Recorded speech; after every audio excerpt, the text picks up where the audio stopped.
Greetings everything, I am Perix, their review of the good, the bad and the underrated. Yet again, I must lament the early cancellation of an excellent superhero cartoon and its inferior replacement having a terrible crossover. If you've seen my review of Teen Titans Go's Let's Get Serious, you'll know that many quality superhero cartoons in the last 6 to 7 years were cancelled and replaced with cheap, pandering bullcrap. My favourite of said unfortunate cartoons was The Spectacular Spider-Man. Created by Greg Meisman, who also created Young Justice, and the guy can't catch a break when it comes to superhero cartoons, and Gargoyles, Spectacular Spider-Man is by far the best adaptation of the web springer outside of the comics, with a relatable and funny protagonist, fleshed out side characters, fast-paced action scenes, and unparalleled representation of high school social life and thought-provoking morals for both kids and teenagers alike. So naturally, the show was cancelled in the Marvel-Disney merger despite good reception and ratings, being replaced with the childish, dull, and misguided Ultimate Spider-Man.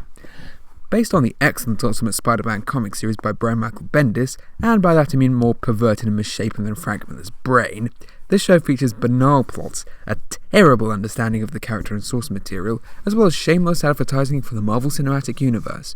That's what trailers are for, morons! Now, if you like this show, good for you.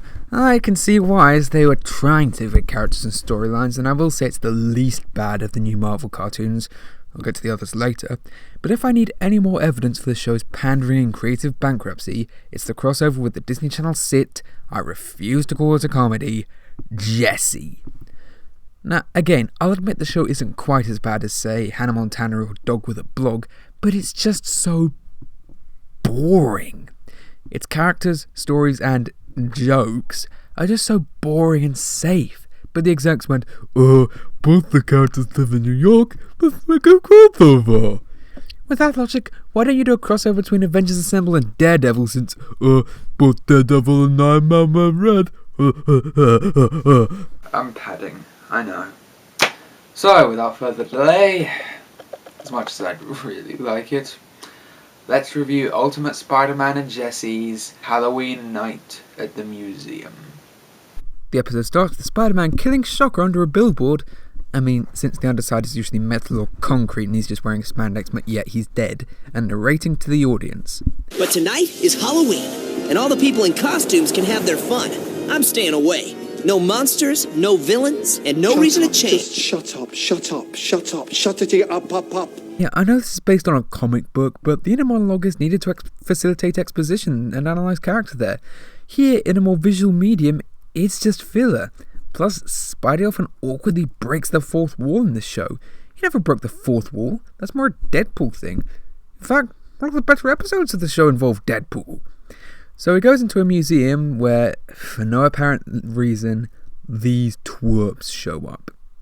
Never mind that they all have the charm of sandpaper, no voice acting experience, and incredibly stilted expressions and walk cycles. How exactly can they be in the same universe as Spider-Man? I mean, do they normally live in one of the Marvel universes or all the Disney shows links? When can this imbecile die and get replaced with Miles? How could the show be so bad if it has Paul frickin' Dini on it? Did they borrow Star's dimensional scissors? And I just realised I tried to figure out the multiverse in a crossover with a show that has snot jokes and a Disney Channel sit. I really need to get my priorities straight. So Jessie and these kids, seriously, are they ever even named? Or do they just leave that little an impression? Tried to get into an exposition with Spider-Man, but it's closed. Sorry, closed. Wait, what? But we have to see this exhibit today, and it's... Sorry, closed. I need to see this exhibit. Oh, come on, please. Oh no! A guy doing his job when we're in the wrong! Shut him! So Spidey and the kids commit breaking and entering, our heroes, and partake in some cringeworthy dialogue.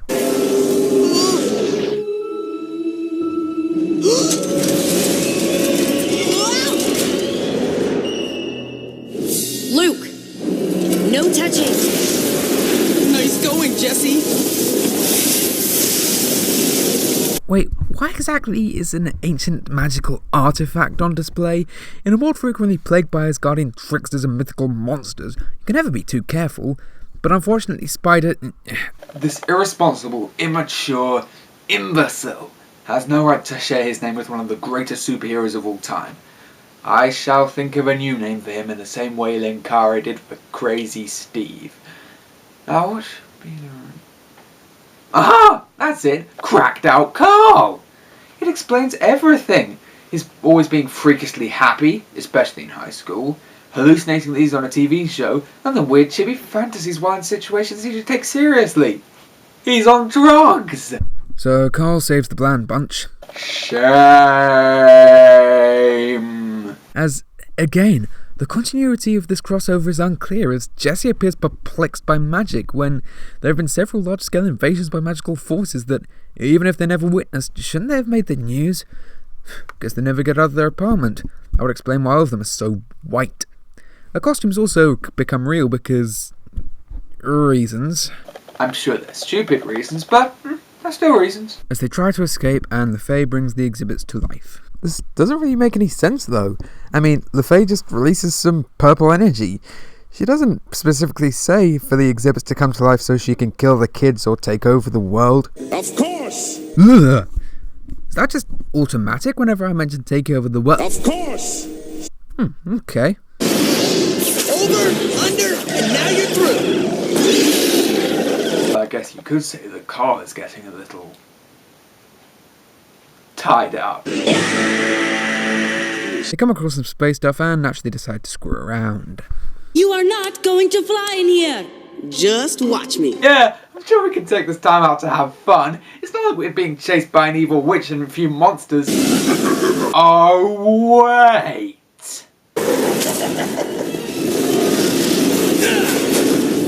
They inevitably come across a dinosaur and... wait. Before it came to life there were 2 Triceratops in the exhibit, but now there are 3. Should have paid your background artist more. This is going so much better than expected.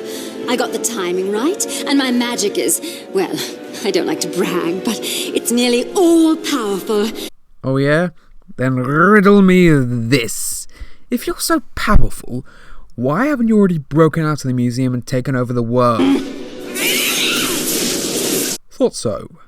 However, oh no, that lizard becomes a dragon. I might care if I had any idea who the characters were, but then again, probably not. Go,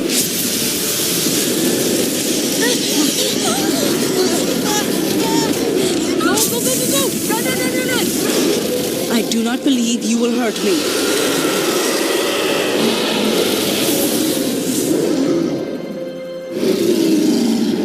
You remember me! Then why did she chase you while breathing fire?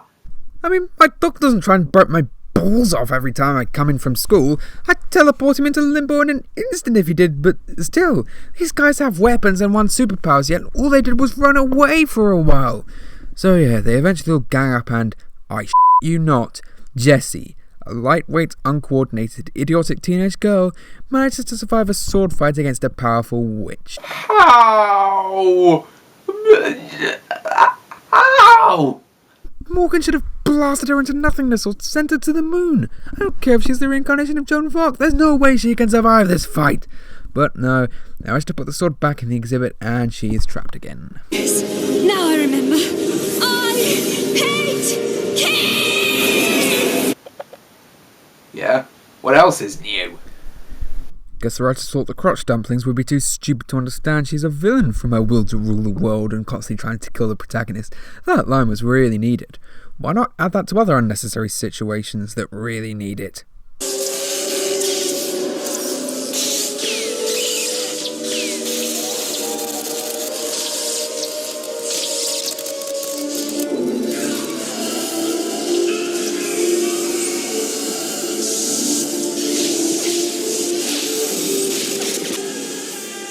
Oh, by the way, I'm evil. Don't think I made that clear enough.